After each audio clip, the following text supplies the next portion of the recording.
માતાની આધ્યાત્મિકતા અને બાળકના શારીરિક વિકાસને કોઈ સંબંધ છે ખરો?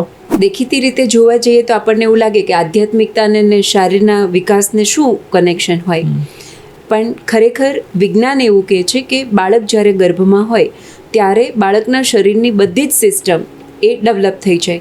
જેમ કે હૃદયની સિસ્ટમ છે, આપણી જે રુધિરાભિસરણ તંત્ર છે, પાચન તંત્ર છે, ઉત્સર્જન તંત્ર છે, પ્રજનન તંત્ર છે, આપણું મગજ, ચેતાઓ, આ બધાનો જ વિકાસ જે છે પૂરો થઈ જતો હોય છે.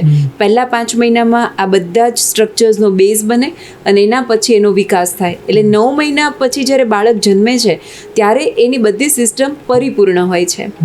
હવે દેખીતી રીતે આપણે એવું જાણીએ છીએ કે માં જે ખોરાક ખાય છે એમાંથી જે માનું લોહી બને છે એનાથી બાળકનો વિકાસ થાય છે.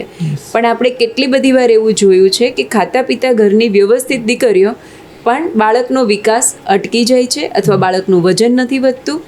એનો મતલબ કે આપણને આયુર્વેદને અને ઉર્જાના વિજ્ઞાનને સ્વીકારવું પડશે કે બાળકનો વિકાસ માત્ર માતાના ભોજનથી અને લોહીથી નથી થતો.